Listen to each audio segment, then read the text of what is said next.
Oi, pessoal. Bom dia, boa tarde, boa noite. Essa é a nossa primeira aula de artes. Nosso objetivo é trabalhar o conteúdo que possa dar um amparo para a gente para as questões do Enem, né? O material a ser trabalhado durante esse período de aulas remotas será voltado às questões de artes que caem no Enem. A gente vai utilizar textos, ilustrações e vídeos como base, né, como referência para essas questões que a gente vai abordar. Primeiro, né, vamos começar com uma pergunta: o que é arte? Lá no primeiro dia de aula, né, quando eu falei que a arte ela tem suas linguagens, né, vocês devem se lembrar quando eu falei. Ao longo desse slide, ao longo dessa aula, a gente vai ver um pouquinho disso tudo. Então vamos ao conceito de arte primeiro, né? A arte é uma palavra que se origina do vocábulo latino ars, e o significado dela é técnica ou habilidade. Podemos dizer que é uma manifestação humana comunicativa, né, muito antiga. Desde que o mundo existe de maneira habitada, né, pelo ser humano, a gente já tem suas primeiras manifestações de arte, né? Seja nas pinturas das cavernas, as figuras rupestres, seja na música, na dança, que era feita, né, para os deuses, né, os povos politeístas. Mais uma definição de arte: ela possui um caráter estético, né? Se a gente fala, por exemplo, de música, a estética do rock é uma, a estética do funk é outra, do sertanejo é outra. A mesma coisa os pintores. Se você pega o impressionismo, é uma estética; se você pega o barroco, é outra estética diferente, né? Ela está intimamente relacionada com as sensações e emoções dos indivíduos. E a gente pode citar como exemplo a pintura, a dança, a música, o cinema, a literatura, a arquitetura e etc. Podemos salientar que a arte tem uma importante função social, né, na medida que expõe características históricas e culturais de determinada sociedade, tornando-se um reflexo da essência humana, né? Quando a gente abordou a questão da cultura, o que é a cultura? As danças, as músicas, os rituais, os costumes, a alimentação, as festas, né? E a arte ela está inserida dentro disso tudo, né? E ela existe em todas as culturas, sua definição foi e continua sendo discutida incansavelmente. Aqui a gente vai ter um exemplo, né, de uma forma de arte. Vocês podem ver que tem uma pessoa com uma placa na frente dela. A primeira fotografia ela está dentro de uma loja, né, numa vitrine. A segunda ela já está sentada e a terceira ela está em pé na rua. Essa pessoa ela tem os seguintes dizeres, né, nessa placa: o que é arte? Para que serve a arte? Né? E isso é o que? Uma provocação, né? Para fazer a gente refletir sobre o porquê da arte. Para que a gente consome a arte? Para que a gente faz a arte? Esse artista é o Paulo Bruschi. Essa performance foi em 1963, na cidade de Recife. Ele caminhou com uma placa que indagava ao público o que é arte, para que serve a arte. E aí eu pergunto para você: para que serve a arte? Ou melhor, as artes, né? Porque como foi visto, né, como é visto, não é só arte no singular, são as artes, né? São várias linguagens, várias formas de se fazer arte, né? Várias expressões artísticas. Os fazeres artísticos são inúmeros. Então agora a gente vai traçar uma cronologia, uma linha do tempo das artes ao longo da história.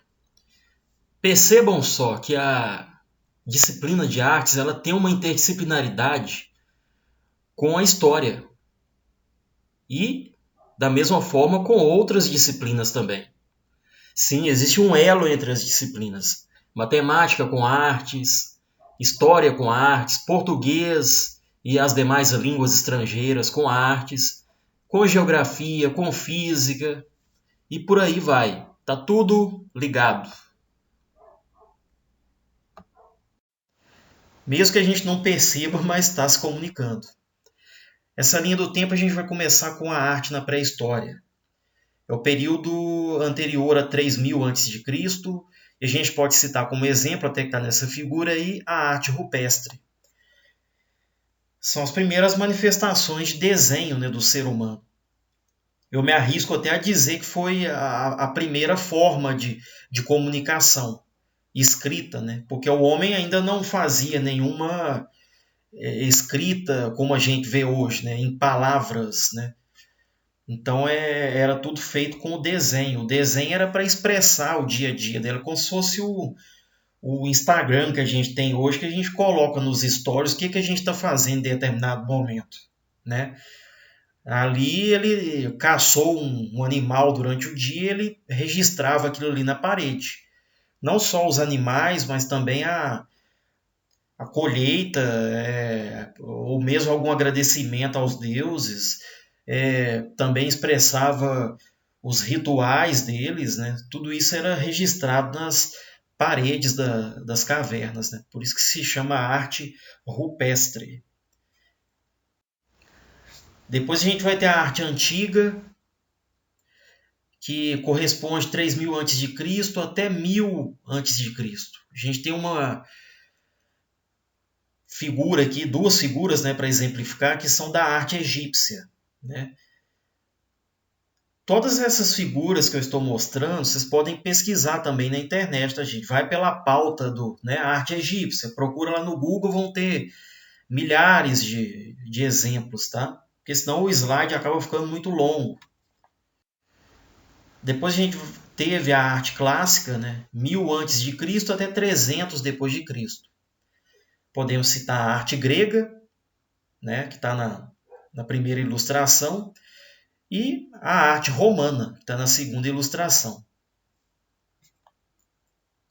Por isso que veio até a junção, né? Que é a arquitetura greco-romana, que é a união dessas duas artes, né? Desses dois povos, Grécia e Roma. Depois a gente teve a arte medieval, 300 a 1500, 1350, desculpa. Por exemplo, a arte gótica. Olha que interessante, a gente tem nessa primeira figura essas gárgulas que eram esculturas que serviam para escoar as águas, né, da chuva, águas pluviais. E a segunda aqui que a gente tem é um afresco, né, que é uma forma de pintura, que é a Lamentação, de 1306, pintado por Giotto di Bondone, na capela de Scrovegni, em Pádua, né? Isso fica na Itália. Passando para a seguinte, a gente vai ter já a Idade Moderna, que corresponde a 1350 até idos ali de 1850. Por exemplo, a gente tem a arte neoclássica, a gente tem o barroco, tá? Que chegaram até aqui, né, no Brasil, através dos portugueses. Pecel de Canova, do neoclassicismo, essa primeira foto que tem aí é uma escultura, e Peter Paul Rubens, uma pintura a óleo, 1630. O barroco a gente tem ele não só como pintura, né? Mas a gente vai ter também esculturas em pedra sabão. Vocês podem ter como exemplo o Aleijadinho, né? Uma figura bastante importante que fez as esculturas das igrejas, né? Várias igrejas históricas de Minas, por meio da pedra sabão, que foi uma adaptação, né, para a nossa realidade aqui de matéria-prima de Minas, porque o barroco lá na Europa utilizava a pedra mármore, né? Então, como era difícil transportar isso para cá e chegar do litoral até Minas Gerais, eles tiveram que improvisar com o que tinha aqui, né? Que era a pedra sabão. E não só pedra-sabão, madeira também, tá? Isso é o caso das esculturas, tá? Mas depois vamos ter pintura também, vamos ter a própria música, né? Período barroco vai ter é, o Johann Sebastian Bach, e inúmeras outras figuras. Aí vocês podem pesquisar também, quem tem curiosidade pode ir a fundo nisso. Idade contemporânea, 1850 até os dias atuais, por exemplo, a arte conceitual. Aí a coisa já começa a se modernizar. Vocês vão ver aí que, olha, é o contexto que veio após a Revolução Industrial, quadro famoso, né? O Abaporu, de 1928, Tarsila do Amaral. Esse quadro hoje se encontra lá em Buenos Aires. E a gente vai ter em seguida o Transverse Line, de 1923, de Kandinsky. É um exemplo de pintura abstrata. Kandinsky, né? Vocês podem ver que ter algumas pessoas que não vão ter muito sentido nessa figura, nesse desenho. Não estou entendendo nada disso aí. Mas é uma arte subjetiva, né? Cada um vai ter uma interpretação. E o sentido é isso mesmo. É causar estranheza, é testar a reação das pessoas. A arte contemporânea ou arte pós-moderna surgiu no século XX, embora muitos estudiosos prefiram indicar sua origem no final do século XIX. O conceito mais aberto, né, sendo pautado, portanto, na originalidade, valorização de experimentações artísticas, técnicas inovadoras, fugindo, né, daquele conceito de academicismo, né, tudo muito certinho. O período neoclássico ele trouxe, né, para o Brasil academias, né, escolas de arte nos padrões europeus.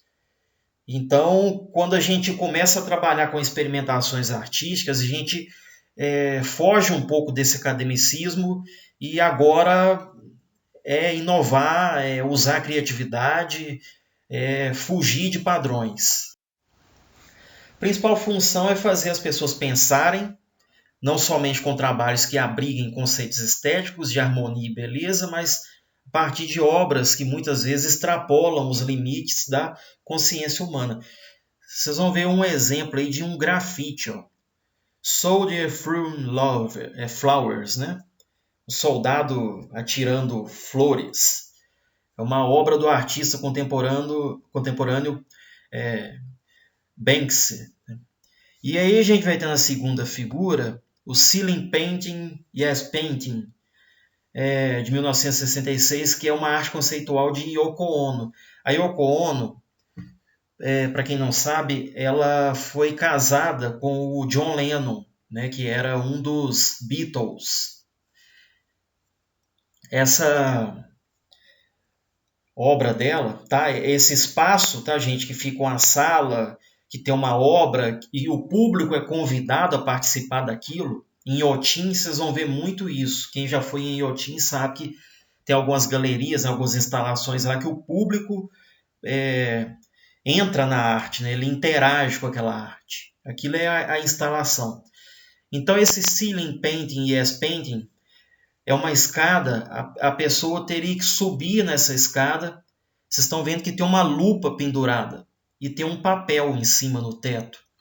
Você tinha que aproximar o papel, né, a lupa do papel. A própria artista tá exemplificando. Vocês podem ver que ela está com a lupa apontada para o papel e quando aproxima tem a palavra yes.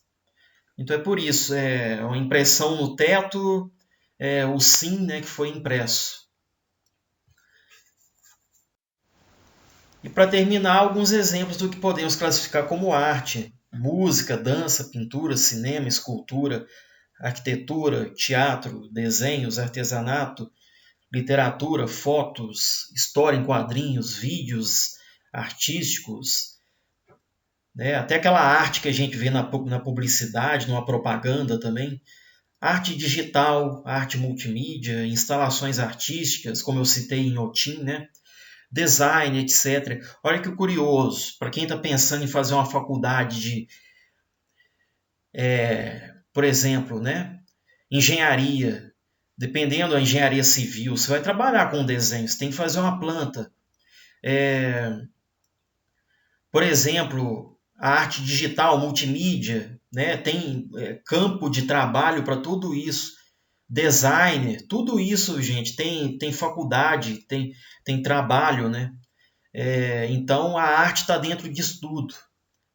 Lembra de mais algum? Sempre tem mais algum. Né? A arte está em volta de tudo. Então reflitam. O que mais que é arte? Agora a gente chega na parte das questões do Enem. Olha essa primeira questão. Ela é do Enem 2018. A gente tem essa foto do Cristo Redentor, né? Corcovado, pão de açúcar em volta. E, numa proporção maior, um mapa, né, de GPS, Waze, Google Maps.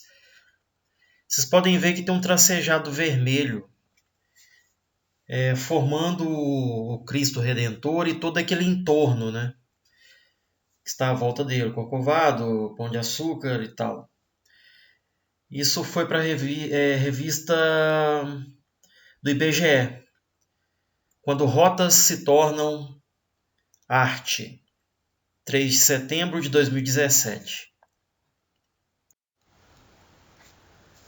Stephen Lund é o autor. Ele é um artista canadense, morador em Victoria, capital da Colômbia Britânica. Isso fica no Canadá.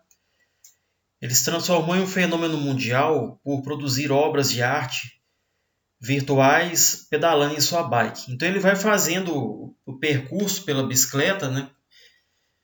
E tudo aquilo é estudado, né, milimetricamente antes para ele saber quais os pontos que ele deve passar para formar aquelas figuras. Então, seguindo essas rotas, traçadas com o auxílio de um dispositivo de GPS, ele já, até a data da entrevista, ele já havia percorrido 10 mil quilômetros.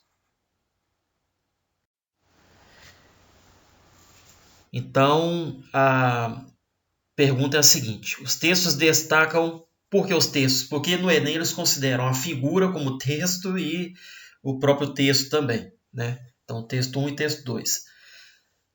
Os textos destacam a inovação artística proposta por Stephen Lund a partir qual a opção que é a correta? É um deslocamento das tecnologias de suas funções habituais? B. É a perspectiva de funcionamento do dispositivo de GPS? C. Ato de guiar sua bicicleta pelas ruas da cidade? D. Análise dos problemas de mobilidade urbana? Ou letra E. Foco na promoção cultural da cidade? Então, volta um pouquinho, vê a figura e comparem as alternativas e respondam. Questão 2, Enem 2017, é uma intervenção artística do Flávio de Carvalho, New Look, o nome dela, experiência número 3, data de 1956. Vocês podem ver pessoas, né, no centro de uma cidade, vestidas de maneira bem formal, né, de terno, e o artista no meio delas com um traje mais assim feminino, né? 56, o Flávio de Rezende Carvalho desfilou pela Avenida Paulista, o traje New Look, uma proposta tropical para o guarda-roupa masculino. Suas obras mais conhecidas são relacionadas às performances. Então essa performance dele visa o quê? Provocar, né? Causar alguma sensação nas pessoas, estranheza, isso é bem subjetivo, né? A imagem permite relacionar como características dessa manifestação artística o uso da intimidade, da política e do corpo, B, do público da ironia e da dor, do espaço urbano da intimidade e do drama, D, da moda, do drama e do humor, ou E, do corpo, da provocação e da moda. Então voltem na figura e analisem as alternativas. 3, Enem de 2017, é uma instalação Ernesto Neto, chamado Dengo, 2010, ela foi colocada no Museu de Arte Moderna de São Paulo. Vocês podem ver que tem coisas, parecem que são feitas com linha, né, cordões, uma coisa artesanal, né, penduradas, e tem umas crianças andando em volta, pessoas interagindo com aquela arte, coisa típica de uma instalação, né, onde as pessoas interagem. A instalação Dengo transformou a Sala do MAN em São Paulo, né, em um ambiente singular, explorando como principal característica artística o quê? Participação do público na interação lúdica com a obra. B. Distribuição de obstáculos no espaço da exposição. C. Representação simbólica de objetos oníricos, né? Isso tem a ver com sonhos. Interpretação subjetiva da lei da gravidade ou valorização de técnicas de artesanato. Então, analisem a figura e marquem a alternativa correta. Depois eu vou corrigir, tá, pessoal? Façam primeiro e depois, não nesse vídeo, mas depois eu vou corrigir tudo. A 4, vocês podem ver que são figuras rupestres, pintura rupestre, sítio arqueológico de Seridó, né, Rio Grande do Norte, Paraíba, Nordeste brasileiro. As imagens compõem um acervo de pinturas rupestres, né, dessa região do Seridó, feitas há aproximadamente 9.000 anos. Aí a pergunta, isso aqui foi baseado no Enem, tá, gente? Não é uma pergunta que foi retirada de lá, não. Está dentro dos moldes do Enem. É possível dizer que essa imagem representa o quê? A letra A, um ritual canibalístico no qual seres primitivos se alimentam de carne humana, o que era muito comum na época. Um ritual fúnebre no qual os indivíduos enterram um familiar zoomorfo, enquanto os outros oferecem flores em sua tumba. C. Uma cena de caça na qual 2 indivíduos abatem um animal, enquanto os demais aguardam a carne, né, com recipientes e instrumentos, né, de coleta, né, aqueles cestos que eles possam estar segurando. O que vocês acham que seja? Será que é isso? Letra D. Um ritual religioso de adoração ao deus Anubis. Ele foi o principal, né, no panteão politeísta da pré-história brasileira. Ou é a letra E. Essas pinturas não podem ser interpretadas, isso aí é fantasioso, porque os seres humanos não escreviam, que torna isso tudo impossível, né, de ser compreendido. Então vocês vão analisar e marcar a opção correta. Então aqui agora a gente tem as fontes, né, de onde eu retirei esse material, onde eu pesquisei, adaptei. Se tiverem alguma dúvida, me procurem, tá? Façam a resolução das perguntas e depois eu vou corrigir, tá? Na semana que vem eu volto com mais outro slide. Ó, tô indo. Fui!